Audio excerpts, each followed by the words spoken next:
The silence of the VIP dining room was absolute, until the stumble changed everything. 1 second, the Korean Mafia boss, Lim Doo-jin, was the picture of lethal, slick-back precision.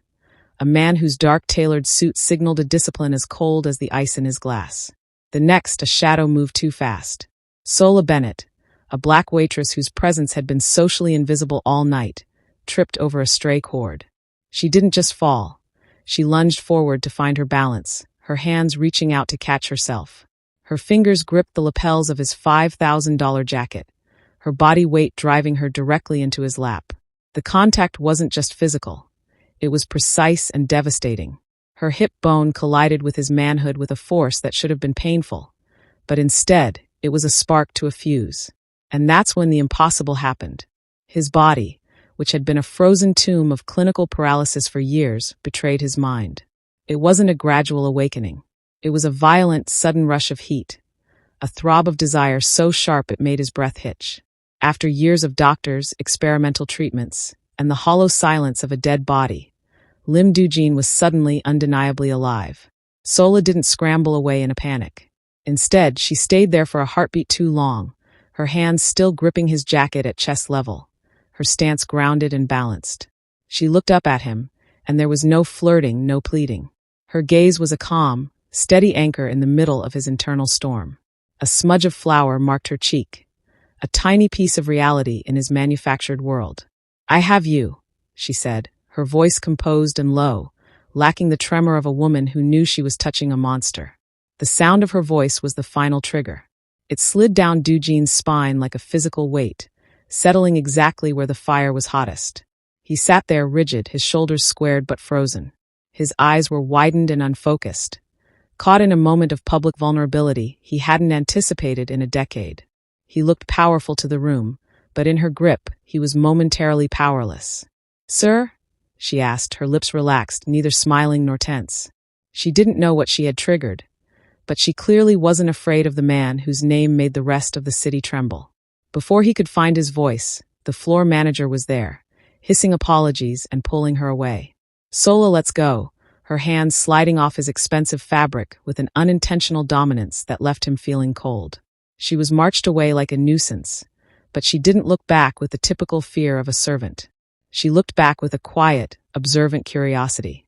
Doo-jin remained in his chair, his jaw tense, his breath shallow. His right-hand man leaned in, whispering, "Boss, the meeting is starting. Are you all right?" Doo-jin didn't look at him. His eyes remained on the kitchen doors where the high-textured puff of her hair had disappeared. "I'm not all right," Doo-jin rasped, his voice sounding like a rusted blade. "Find out where she lives. I want her entire history by morning." He stood up and walked out of the restaurant with a rigid, awkward gait, his body refusing to return to the cold, dead discipline he had spent years perfecting.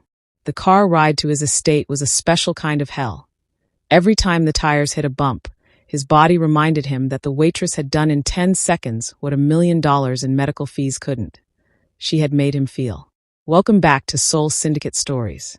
Thank you if you are just joining us. Before we continue, please subscribe to this channel, click the notification bell so you never miss any story, give thumbs up, and share with others. Tell me where you're watching from. It is always beautiful to see Seoul Syndicate Stories family stretch across the world. Every one of your clicks, your comments, and every bit of love you show helps us to keep uncovering these unforgettable stories together. Find a serene place to settle in, and let me take you somewhere you've probably never been before. Thanks for watching.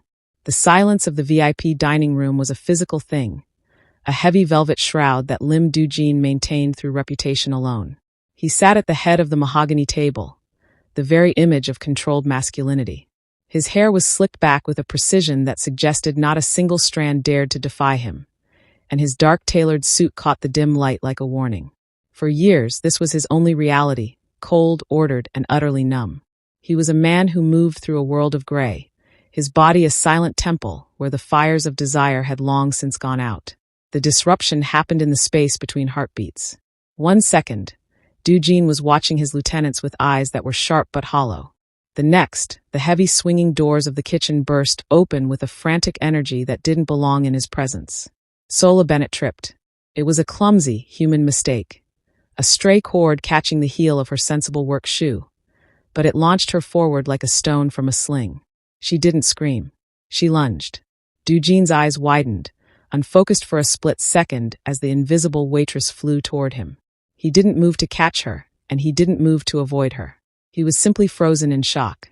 Sola's hands reached out to break her fall, her fingers tangling into the expensive fabric of his lapels.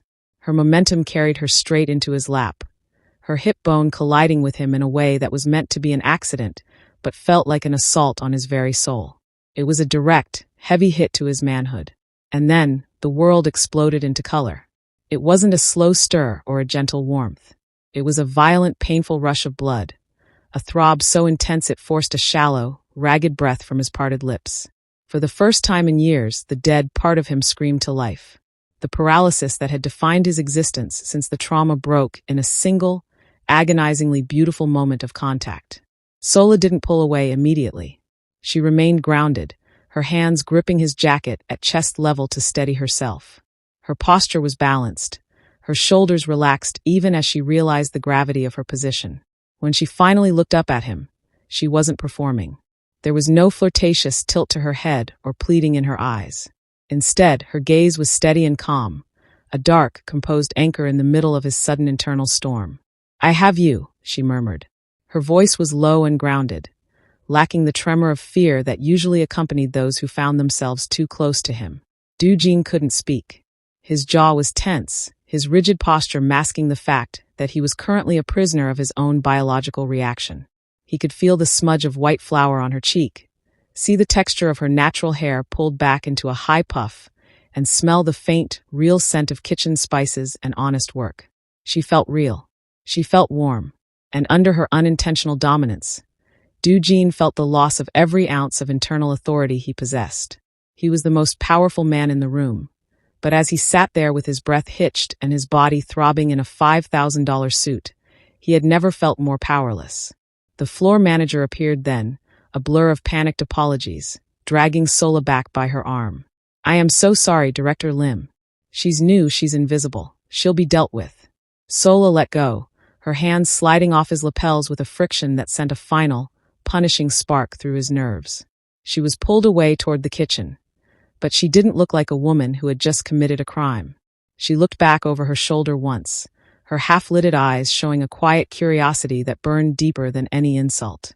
Doo-jin sat in the sudden, echoing silence, a single dusting of flour on his lapel the only evidence of the collision. His pulse was a roar in his ears. "Boss," his lead enforcer whispered, stepping closer. "Should I have her removed?" Doo-jin didn't answer immediately. He stared at the closed kitchen doors, his hands trembling almost imperceptibly as he fought to regain control of his lungs. "No," Doo-jin finally rasped, his voice a jagged growl that startled even his own men. "Find out where she lives. I want every detail of her life on my desk by morning." He stood up, his movements stiff and awkward as he struggled to hide the undeniable evidence of his reawakening. He walked out of the room like a man fleeing a burning building, leaving his power and his precision behind in the dust of her wake. The penthouse was a tomb of glass and steel, overlooking a soul that never slept, yet Lim Doo-jin sat in the dark, staring at nothing. The physical throb that had shattered his 8-year silence had finally receded into a dull, persistent ache, a reminder that his body was no longer a hollow shell. He felt the phantom pressure of her hands on his lapels, a sensation more vivid than the cool leather of his armchair. He was a man defined by his lack of feeling, yet now he was haunted by a ghost with a high-textured puff and a steady, unapologetic gaze. By 4 a.m., a thick manila folder rested on his desk. His lead enforcer, Minho, stood at a respectful distance, his face a mask of professional curiosity. Doo-jin didn't invite him to speak. He opened the folder with fingers that were uncharacteristically tense. Sola Bennett. The name felt heavy on his tongue, though he didn't say it aloud. He flipped through the pages, his eyes devouring the cold, hard facts of her existence. She was 24. She had moved from Lagos to Seoul on a scholarship that covered everything but the crushing reality of the city's cost of living. She lived in a gashawan, a room barely larger than a closet, in a neighborhood where the neon lights flickered with a tired, desperate hum. She worked 3 jobs. The catering gig where she had collided with him was just the weekend hustle. During the week, she balanced books for an independent import-export firm and spent her nights behind the counter of a 24-hour convenience store near the university. Doo-jin traced the lines of her schedule, his jaw tightening. She was socially invisible, a ghost in the machinery of the service industry, moving through the world with a crisp white collar and a smudge of reality on her cheek. She owed 47 million won in student loans and back rent. To the rest of the world, she was a statistic of the struggling immigrant class. To him, she was the person who had pulled the pin on a grenade inside his chest. He turned to the surveillance photos Minho's team had snapped in the early hours of the morning. There she was, walking to the subway. Even in a grainy, long-distance shot, her posture remained balanced and her shoulders relaxed. She didn't walk like someone who was afraid of the dark or the monsters that inhabited it. She walked like someone who owned her own space, however small it might be. Doo-jin found himself obsessed with her eyes in the photos. Even blurred by a telephoto lens, that calm, steady gaze was unmistakable. Most people looked at him and saw a god or a devil. They looked with greed or with terror. Sola had looked at him as if he were simply a man who needed grounding. "She's a nobody, boss," Minho ventured, his voice cautious. "No ties to the rival families. No criminal record. Just a girl trying to pay off her debt. Do you want her handled?" Doo-jin's head snapped up, his eyes flashing with a predatory light that made Minho take a half-step back. The dangerous vulnerability he had felt at the restaurant had curdled into a dark, possessive fixity. "Handle her?" Doo-jin's voice was a low, vibrating rasp. "I want her in a room where she has no choice but to look at me again. I want to know why she isn't afraid. I want to know if that look in her eyes was a fluke, or if she's the only person in this city who can see through the suit." He closed the folder, the slap of paper against the desk echoing in the quiet room. He didn't care about the 47 million won. He didn't care about the social divide. He only cared about the fact that the ordered world he had spent years building felt like a cage, and the only person with the key was currently stocking shelves in a fluorescent-lit store in a neighborhood he wouldn't normally drive through. "Prepare the car," Doo-jin commanded, standing up and smoothing the front of his jacket, exactly where her hands had been. "I'm going to pay for my dinner." The fluorescent hum of the 24-hour convenience store felt like a physical assault on Lim Doo-jin's senses. It was a world of cheap plastic, artificial lighting, and the smell of stale coffee, an environment that should have been beneath his notice. Yet, as he stepped through the sliding glass doors, the chime of the entry bell sounded like a summons. He was impeccably groomed, his dark suit a sharp, expensive shadow against the cluttered aisles of instant ramen and brightly colored snacks. He was out of place, a wolf in a paper cage, and he knew it. Sola was there, tucked behind the cramped counter, her natural hair pulled back into that same high-textured puff. She was wearing a cheap, branded vest over her crisp white collar, a smudge of ink on her thumb the only mark of her current reality. She was mid-sentence, helping a university student find a specific brand of cigarettes, her movements efficient and unhurried. Doo-jin didn't move toward the counter. He stood by the refrigerated drinks, his rigid posture and squared shoulders making him look like a statue. He was waiting for the moment she saw him, waiting for the flicker of fear or the stammer of apology that usually smoothed his path through the world. When the student finally left, Sola turned her attention to him. She didn't gasp. She didn't drop the scanner in her hand. She simply adjusted her stance, her feet planted firmly, and met his widened, unfocused gaze with that same calm, steady composure. "The gala wasn't enough?" she asked. Her voice was steady, lacking any of the theatricality he was used to. It was a grounding sound, one that bypassed his internal defenses and settled directly in the part of him that was still thrumming with a dangerous, newly discovered heat. Doo-jin took a step forward, his breath shallow. "You knew I would come. I knew you were the kind of man who doesn't like leaving things unfinished," she replied, her lips relaxed, almost tilting into a ghost of a smile that wasn't quite a smile. "But you're overdressed for a convenience store, Mr. Lim." The fact that she knew his name didn't surprise him. He was a ghost story whispered in the boardrooms and back alleys of Seoul, but the way she used it did. She didn't say it with reverence. She said it like she was identifying a specific brand of tea.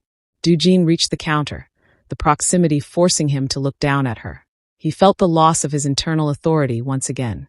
He was used to commanding rooms with a glance, but Sola didn't seem to realize she was supposed to be commanded.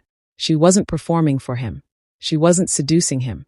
She was simply present, a singular point of reality that made his slicked-back discipline feel like a costume. "You have a debt," he said, his voice coming out as a rough, low rasp. 47 million won. It's a heavy weight for a girl who works 3 jobs. Sola didn't flinch at the mention of her private struggles. She leaned back slightly, her half-lidded eyes scanning his tense face. "It's my weight to carry. Why does it interest a man like you?" "Because you did something to me," he admitted, the words escaping before his mind could intervene. His jaw was tense, his hands held close to his body as if he were afraid to reach out and shatter the moment. "In 8 years, I have felt nothing. Not the cold, not the heat, not the touch of a woman. And then you fell into me." He leaned over the counter, his expensive fabric catching the harsh light. "I want to know why. I want to know if it's the girl, or if it's the touch." Sola didn't move back. She didn't show shock at his bluntness. Instead, she reached out, her fingers hovering just inches from the sleeve of his jacket. "It's just a body, Mr. Lim. Maybe yours was just waiting for a reason to stop being a weapon and start being a man." For the first time in his life, Doo-jin felt visibly disarmed. He was the Mafia boss who could burn the city down.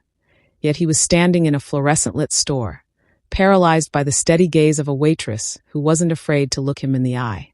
He was powerful, but in the quiet space between them, he was completely, dangerously powerless. Lim Doo-jin stood in the center of the cramped convenience store, the stark fluorescent lights catching the edge of his dark suit and the tense line of his jaw. He didn't look at the shelves of plastic-wrapped snacks or the row of humming refrigerators. His world had narrowed to the woman behind the counter, the only person in a decade who had managed to breach his physical and emotional perimeter. He felt the weight of his own desire like a heavy, foreign object in his chest, a constant thrum that demanded an explanation he didn't yet possess. Sola remained composed, her hands resting on the counter. She didn't look like a woman facing a predator. She looked like someone observing a complex puzzle. Her calm was a direct challenge to the internal authority he had spent years perfecting. 47 million won, Doo-jin repeated, his voice dropping into a low, predatory register that vibrated through the small space. "That is the price of your freedom. But I am not interested in your debt, Sola Bennett. I am interested in the fact that your touch did what 100 doctors could not." He leaned in, his impeccably groomed face inches from hers. "I want to understand the trigger. I want to know why my body woke up when you crashed into me, and why it won't go back to sleep now that you're standing in front of me." Sola didn't flinch. She met his unfocused, widened eyes with a gaze that was steady and grounding. "And what are you proposing, Mr. Lim? A clinical study? Or are you trying to buy a miracle?" "I am proposing a deal," he rasped, his breath shallow. "Twice a week, you will come to my estate. You will cook. You will sit at my table. You will simply be there. I don't want your body. I want your presence. I want to see if the silence in my head stays gone when you are in the room." Sola's lips relaxed, neither smiling nor tense. She took in the sight of him, this powerful, disciplined man who looked momentarily powerless in her presence. She saw the shock at his own reaction written in the tension of his squared shoulders. To him, this was a transaction of power and medical necessity. To her, it was a glimpse into a very dangerous, very lonely vulnerability. "You want a grounding wire," she said softly, her Nigerian accent curling around the words like warm smoke. "You want to use me to keep your feet on the earth because you're afraid you'll burn up without it." Doo-jin's jaw tightened. He didn't deny it. He couldn't. He was a man used to command. Yet he was standing here, bartering for the time of a woman who held no social standing in his world. "The debt will be cleared. Every one. In exchange, you give me the one thing I can't take by force, the reason I can finally feel again." Sola looked at the smudge of ink on her thumb, then back at him. She wasn't seducing him or challenging him. She was weighing the reality of the situation. She lived in a closet-sized room and worked until her bones ached, all while being socially invisible to the city around her. And here was the Monster of Seoul, offering her a way out simply because she had been the one to accidentally restart his heart. "Fine," she said, her voice clear and unapologetic. "I'll cook for you, Mr. Lim. But I won't be your cure. I'll be your guest. If you want me at your table, you treat me like a person, not a prescription." Doo-jin felt a sharp, painful spike of adrenaline at her words. He reached out, his hand hovering near her cheek, caught in the paralysis of his own intense focus. He didn't touch her, but the proximity alone made his skin itch with a sudden, localized heat. "Agreed," he managed, his voice rougher than he intended. My car will be here on Tuesday. Don't be late. I've waited 8 years to feel this. I don't intend to wait another minute more than necessary. He turned and walked out of the store, his rigid posture hiding the fact that his heart was hammering against his ribs like a trapped bird. He had his deal, but as the entry bell chimed behind him, he realized he wasn't sure if he was the one pulling Sola into his world, or if he was the one being pulled into hers. The first night at the Lim estate did not begin with the sweeping romance of a film, but with the sharp, rhythmic sound of a knife hitting a cutting board. Lim Doo-jin stood in the doorway of his professional-grade kitchen, his tailored dark suit jacket discarded for the first time in years. His shirt sleeves were rolled back with surgical precision, revealing forearms corded with tension. He was a man who owned the skyline visible through the floor-to-ceiling windows. Yet as he watched Sola Bennett move through his space, he felt like a trespasser in his own home. Sola had arrived exactly on time, carrying a small bag of spices that smelled of earth and heat. She hadn't gasped at the marble countertops or the gold-flecked accents of the foyer. Instead, she had walked straight to the stovetop, inspected his high-end burners with a critical eye. You're staring, Mr. Lim, she said without looking up. Her hands were busy with a Scotch bonnet pepper, her movements fluid and devoid of the performative grace he was used to from the women in his circle. Doo-jin crossed the room, his rigid posture casting a long shadow over the island. He wanted to provoke a reaction. He wanted to see that calm, steady gaze break, even if only for a second. He leaned against the counter, placing himself directly in her line of sight. It's my house. I'm allowed to observe the help. Sola stopped chopping. She didn't flinch or recoil from his proximity. Instead, she turned her head slowly, meeting his widened, unfocused eyes with a look so grounded it made his pulse spike. I'm not the help, remember? I'm the guest who happens to be cooking. If you want to play the big, bad boss, go find a mirror. If you want to eat, let me work. The rejection was so total, so effortless, that Doo-jin felt a sharp, localized throb of desire that made his breath shallow. He was used to being the predator, the one who dictated the rhythm of every interaction. But Sola's self-possession acted as a physical barrier. She wasn't seducing him with lingering glances or challenging him with a raised voice. She was simply existing in a state of unconscious authority that made his slicked-back discipline feel like a flimsy cage. You're very bold for someone whose future depends on my signature, he rasped, his voice dropping into that dangerous, low register. Sola went back to the vegetables. My future depends on my hands and my head, Mr. Lim. You're just the person paying the bill. Now sit. You're hovering, and it makes the kitchen feel small. Doo-jin sat. He had no choice. His body reacted to her commands with a terrifying, instinctive obedience. As the scent of ginger, garlic, and fermented locust beans began to fill the air, he watched her move. She moved with a reality that made the rest of his life feel like a hollow stage play. He realized then that he was the one in the cage. He was the one trapped by the clinical paralysis of his past, while she was entirely free. Every time she brushed past him to reach for a pot, the heat radiating from her skin felt like a brand. His body was loud, thumping with a life he couldn't control, while she remained as cool and steady as a deep well. He had brought her here to study the trigger, to understand why her touch had ended his 8 years of numbness. But as he sat at his own table, watching her command his kitchen with a smudge of reality on her cheek and a firm, functional grip on the world, he realized the price of feeling was far higher than 47 million won. He wasn't just waking up. He was being dismantled by a woman who didn't even have to try. The meal Sola had prepared sat between them, a vibrant Nigerian-Korean fusion of spicy jollof rice and perfectly seared short ribs that smelled of a home Lim Doo-jin had never known. He had finished his plate in a silence that was no longer heavy, but contemplative. For the first time in 8 years, the constant, cold roar in his head had dimmed to a whisper. He looked at Sola, who was leaning back in the velvet-upholstered chair, her hands wrapped around a glass of water. She was watching him with those half-lidded, composed eyes, waiting for the shadow to lift from his face. You look like you're fighting a war that ended a long time ago, she said softly. Her voice lacked the sharp edge of the kitchen. It was warm, grounding, and dangerously inviting. Doo-jin tightened his grip on his napkin, his knuckles turning white. He usually kept his history under lock and key, a series of redacted files and buried bodies. But the physical reawakening she had triggered was forcing the emotional armor to buckle. The controlled masculinity, he wore like a shroud felt suffocatingly heavy.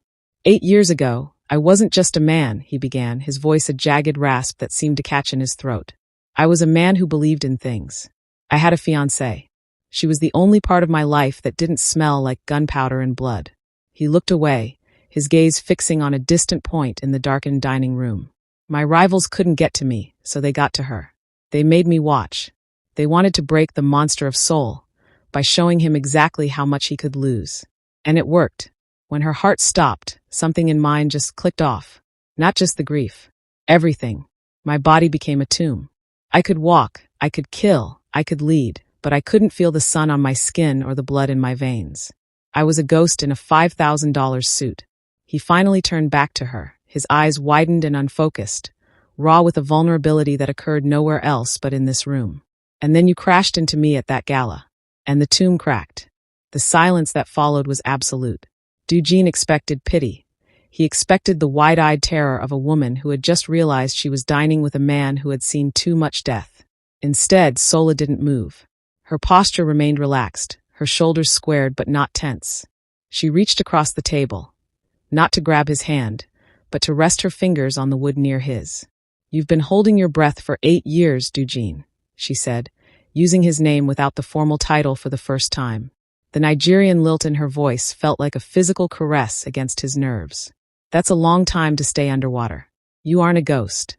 Ghosts don't have hearts that throb when a girl bumps into them. You're just a man who forgot that living isn't a performance. The words weren't a platitude. They were a directive.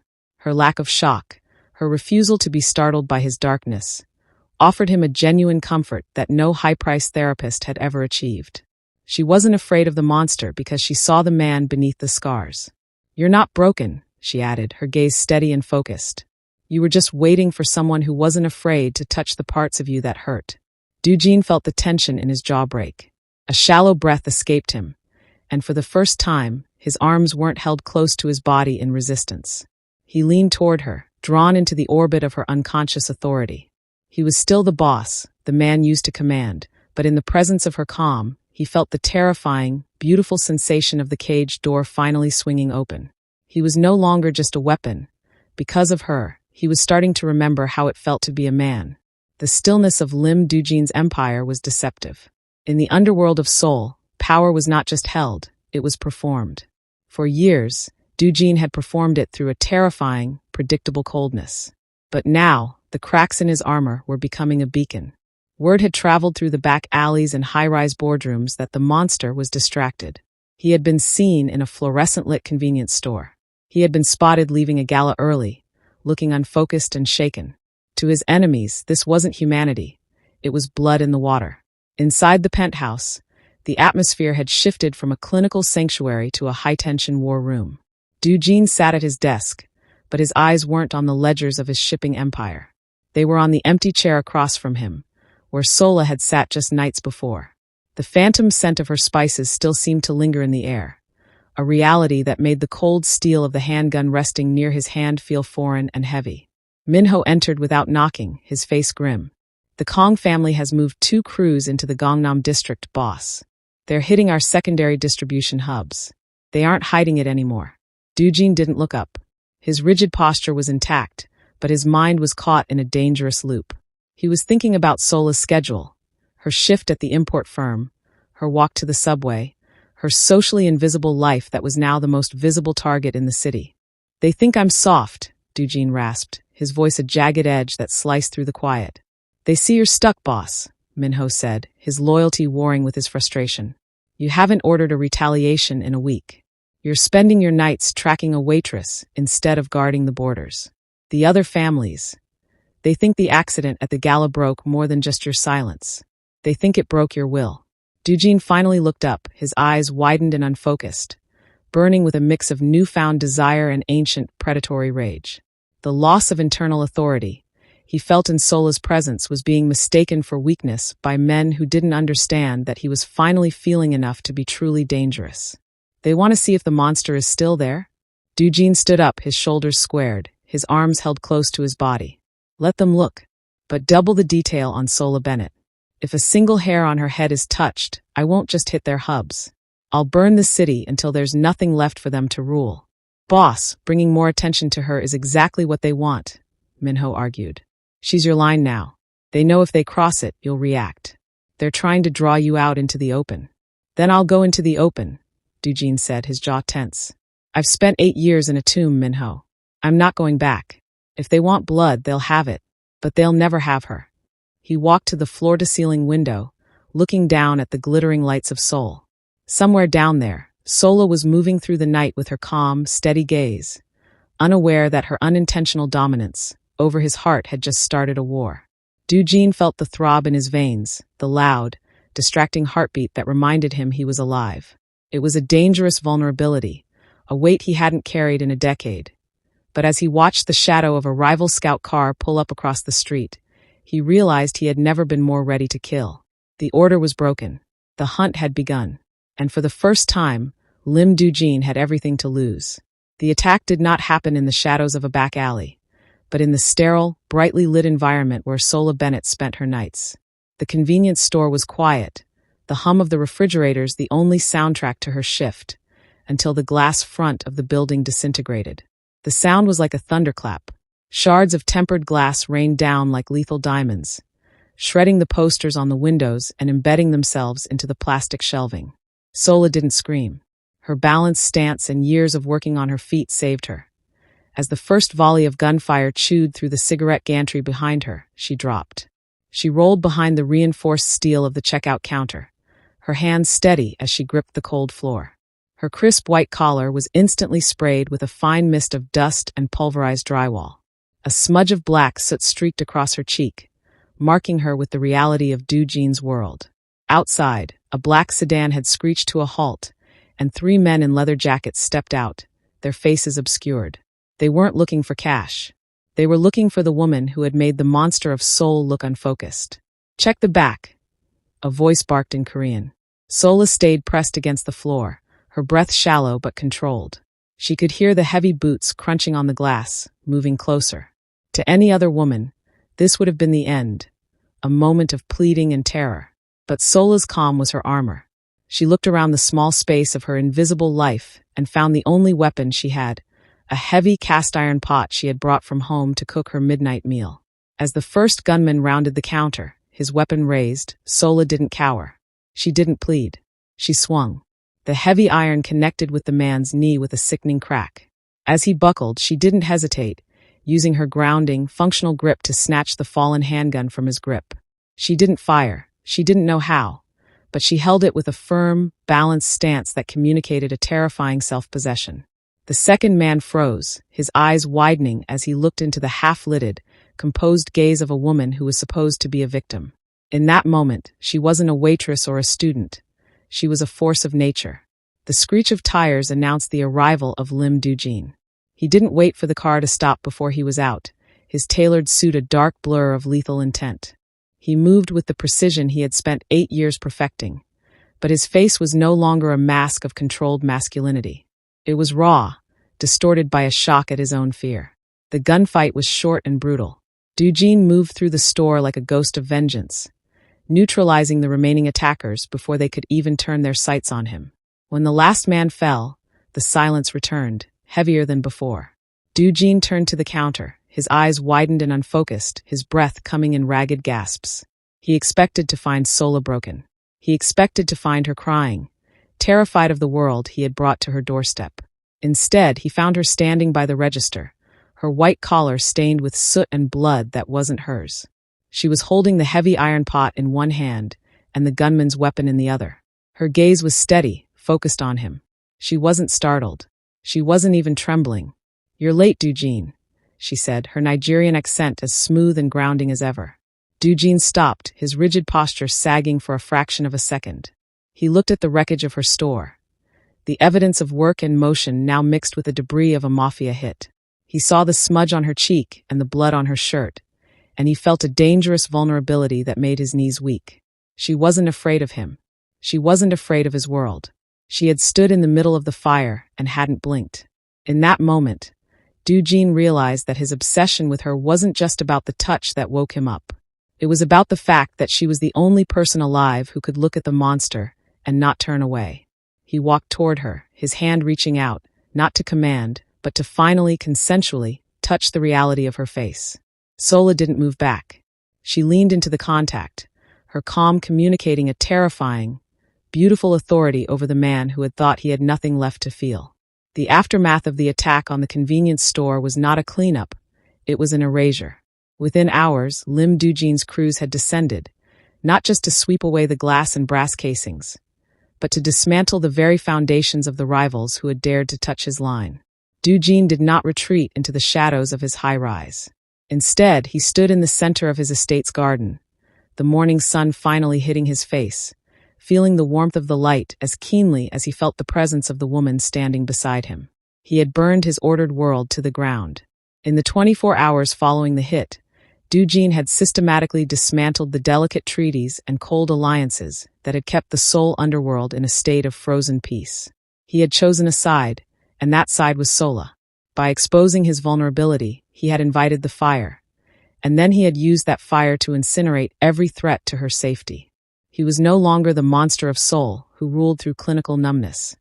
He was a man who ruled through the terrifying, absolute clarity of love. Sola stood next to him, her natural hair free of the constraints of her work puff, wearing one of his silk robes that drowned her frame but couldn't diminish her stature. The smudge of soot was gone, but the steady, composed gaze remained. She looked out at the city they had nearly lost, then turned to him. "You didn't have to destroy everything for me, Doo-jin," she said, her Nigerian accent a grounding melody in the quiet morning. Doo-jin turned to her, his rigid posture finally relaxed. He didn't look like the man used to command and control. He looked like a man who had finally found his way home. He reached out, his hand cupping her cheek with a tenderness that would have been impossible a month ago. "I didn't destroy it for you," he rasped, his voice no longer a jagged blade, but a deep, resonant truth. "I destroyed it for us. That world was a tomb, Sola. I spent 8 years sitting in the dark, waiting for a reason to wake up. You didn't just break the silence. You gave me a reason to stay awake." He realized then that the powerless feeling he had experienced at the gala and in the convenience store wasn't a weakness. It was the shedding of a skin that no longer fit. He wasn't powerless because he loved her. He was powerful because he finally had something worth the strength he possessed. "They'll keep coming," Sola noted, her half-lidded eyes searching his. "Your world doesn't just let people go." "Let them come," Doo-jin replied, his jaw set but not clenched. "I told you once that you were my line. I'm moving that line now. I'm building something new. A life where we don't have to be invisible." He pulled her close, his arms no longer held in resistance, but wrapped around her in a firm, functional embrace. As her heart beat against his chest, rhythmic and real, Doo-jin felt the final piece of the puzzle click into place. The clinical paralysis was gone, replaced by a thrumming, vibrant completion. He wasn't just a boss, and she wasn't just a waitress. They were two halves of a new world, one built on the heat of a single touch and the courage to feel it. "Marry me, Sola," he whispered against her hair. "Not as a deal, not to pay a debt, but because I don't want to breathe in a world where you aren't at my table." Sola pulled back just enough to look him in the eye. She didn't perform a reaction. She simply smiled, a slow, grounding expression that reached her eyes. "I think I've already made my choice, Doo-jin. I don't run from fires." Under the brightening sky, the man who had felt nothing for 8 years leaned down and kissed the woman who had brought him back to life. It was a kiss filled with promise and the gritty reality of their shared future. Lim Doo-jin was no longer stuck. He was, for the first time in his life, completely and absolutely whole. If you enjoyed this story, please subscribe to this channel. Your support means a lot. Share your thoughts in the comment section. Like and share with others. Click the notification bell for the next story. Thanks for watching.